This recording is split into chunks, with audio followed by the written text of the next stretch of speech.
कला संस्कृति से समृद्ध कोलकाता शहर को पूरब का पेरिस भी कहा जाता है। वैसे तो यहाँ कई दर्शनीय स्थल हैं, लेकिन यहाँ हुगली नदी यानी गंगा के किनारे माँ भवतारिणी यानी माँ काली का भव्य ऐतिहासिक मंदिर है। यह स्थल प्रख्यात दार्शनिक एवं धर्मगुरु स्वामी रामकृष्ण परमहंस की कर्म भूमि रही है, जो कि हिंदू नव जागरण के प्रमुख सूत्रधारों में से एक है। रामकृष्ण मिशन के संस्थापक स्वामी विवेकानंद इन्हीं के शिष्य थे। स्वामी विवेकानंद और उनके गुरु रामकृष्ण परमहंस की पहली मुलाकात और फिर भगवान के दर्शन तक के सारे किस्से दक्षिणेश्वर काली मंदिर से जुड़े हैं। विश्व को एक नया संदेश देने वाले स्वामी विवेकानंद का आध्यात्म का सफर यहीं से शुरू हुआ था। स्वामी विवेकानंद के गुरु रामकृष्ण परमहंस इसी मंदिर में पुजारी थे।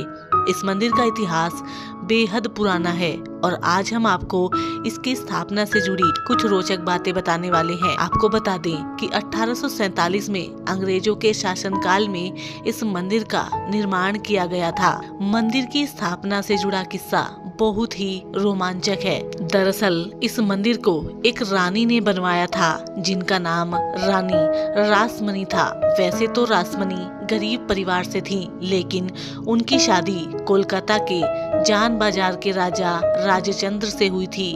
रासमणी बचपन से ही धार्मिक प्रवृत्ति की थी और उनका पूजा पाठ में बहुत मन लगता था। जब राजा की मौत हो गई तो रानी ने तीर्थ यात्रा की योजना बनाई और बनारस जाने का सोचा। उन दिनों बनारस और कोलकाता के बीच रेल लाइन की सुविधा नहीं थी। कोलकाता से बनारस लोग नाव से जाया करते थे। रानी रासमणी ने भी गंगा नदी से जाने का रास्ता अपनाया और फिर उनका काफिला बनारस जाने के लिए तैयार हुआ। लेकिन यात्रा पर जाने से ठीक एक रात पहले रानी रासमणी के साथ एक अजीब घटना घटी। ऐसा कहते हैं कि माँ काली ने उनके सपने में आकर उन्हें कहीं न जाने और यहीं पर मंदिर बनवाने को कहा।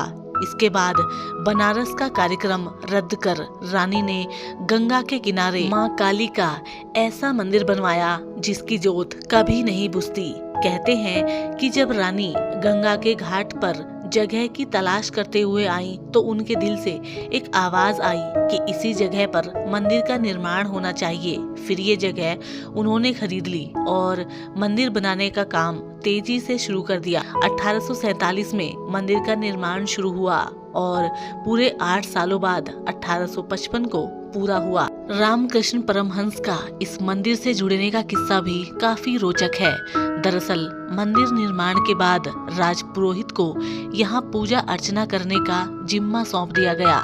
रामकृष्ण परमहंस के बड़े भाई रानी रासमणी के यहाँ राजपुरोहित थे और वो अपने भाई परमहंस को लेकर अपने साथ आए थे। दक्षिणेश्वर काली मंदिर जाने माने धार्मिक स्थलों में से एक है, जहां देश के कोने कोने से लोग आते हैं और घंटों कतार में खड़े होकर देवी के दर्शन का इंतजार करते हैं।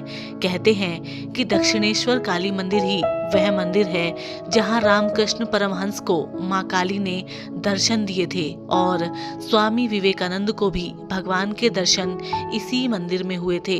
आपको बता दें कि दक्षिणेश्वर काली मंदिर में परमहंस देव का कमरा है, जिसमें उनका पलंग और दूसरी चीजें भी सुरक्षित रखी हुई हैं और वह वट वृक्ष भी है जिसके नीचे रामकृष्ण परमहंस देव ध्यान किया करते थे। दक्षिणेश्वर काली मंदिर के बाहर रामकृष्ण परमहंस की धर्मपत्नी शारदा माता और रानी रासमणी की समाधि बनी हुई है और इस मंदिर में माता की मूर्ति 1000 पंखुड़ियों वाले चांदी के कमल पर विराजमान है। तो साथियों, हम उम्मीद करते हैं दक्षिणेश्वर काली मंदिर की ये कहानी आपको पसंद आई होगी और इसी तरीके की और कहानियों के लिए आप हमारे चैनल के साथ जुड़े रहें। हम आपसे इसी तरीके की और जानकारी साझा करते रहते हैं। हम आपसे मिलेंगे एक और कहानी के साथ। तब तक के लिए जय महाकाली।